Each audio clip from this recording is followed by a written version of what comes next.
In a world where seconds decide wars and precise precision defines power, India is about to unleash a battlefield weapon that rewrites the rules of engagement. The Pinaka Mk-III multi-barrel rocket launcher system. Developed by DRDO, this is not just a weapon, it's a warning. A message that India no longer believes in passive deterrence. From the Himalayan heights of Ladakh to the flat, vast battlefields of Punjab and Rajasthan, the Mk-III is designed to do one thing: obliterate threats before they have time to react. Pakistan calls it an escalation, China calls it a provocation, India calls it readiness. This is the story of Pinaka Mk-III. Part 1: Origins of Pinaka. The journey began in the 1980s and 90s when India realized it needed indigenous alternative to imported system like the Soviet Grad. The answer was Pinaka Mk-I, named after Lord Shiva's divine bow Pinaka. It was rugged, mobile, and precise, but it was only the beginning. Fast forward to today, the Mk-III variant represents decades of evolution.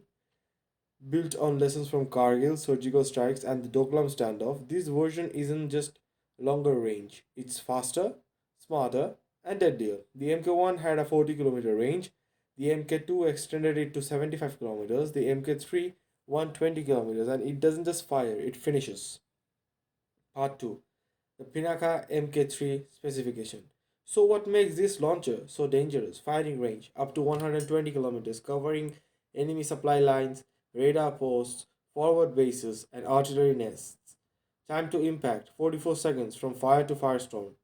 Accuracy aided by GPS, NAVIC, and inertial navigation, delivering pinpoint damage. Reload time extremely fast, ready to fire another salvo within minutes.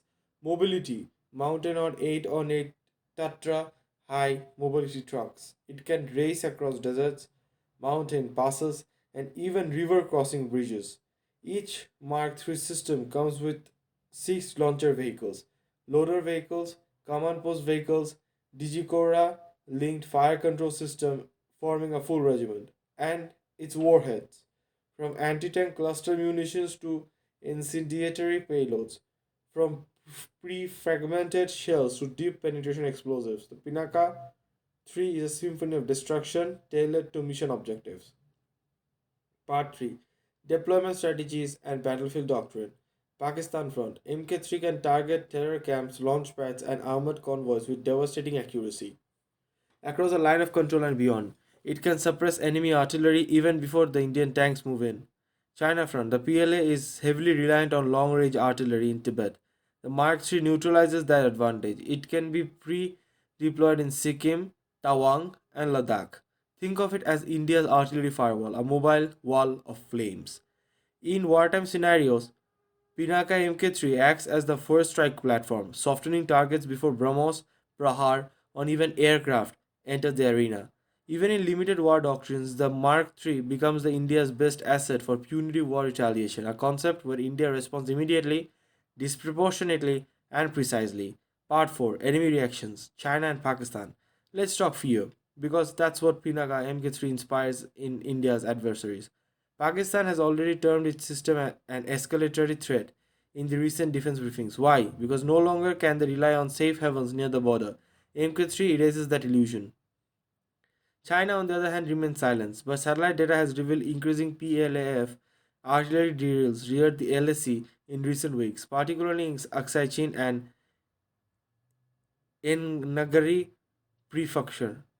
Coincidence? Not likely. But here's the twist: neither of these nations has a domestically built system with this level of tactical mobility, response time, and destructive capability.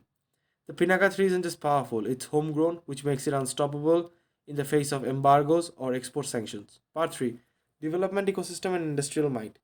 Let's give credit where it's due. The Pinaka 3 is the result of deep collaboration between DRDO's Armament Research and Development Establishment ARDE, Bharat Forge for metallurgy and chassis, Economic Explosives Limited for payload development, Tata Power ACD for electronics and FCS. With the success of Mk-I and Mk-II systems, India has already 6 full regiments of Pinaka in service.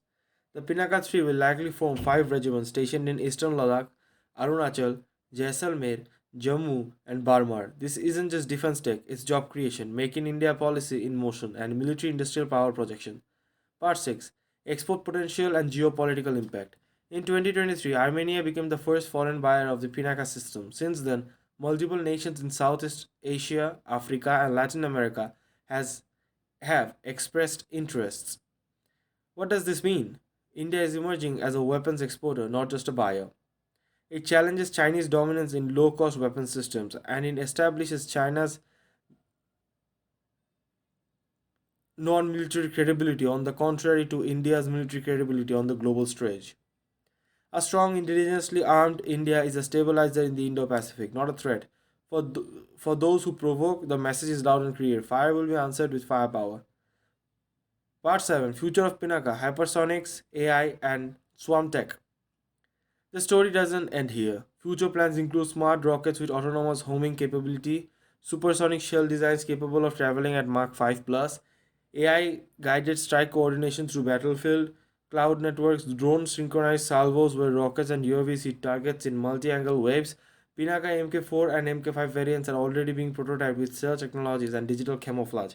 In essence, Pinaka will no longer be just a rocket launcher, it will be an integrated battlefield like platform capable of independent decisions, adapting adaptive targeting and zero delay execution. We live in an age where national security is not just about soldiers, it's about systems, synergy, and speed. The Pinaka Mk-III is India's answer to modern warfare, a bridge between conventional artillery and ready precise system. It carries not just firepower but resolve, the resolve of a billion people who will not bow down to aggression, the resolve of a nation ready to rise, ready to respond, and when needed, ready to rain down fire. This was a complete story of Mk-III, Pinaka Mk-III, pardon, India's thunder from the ground. If you found this analysis helpful, subscribe for more defense and geopolitical deep dives. Comment below, where do you think India should deploy the Mk-III first?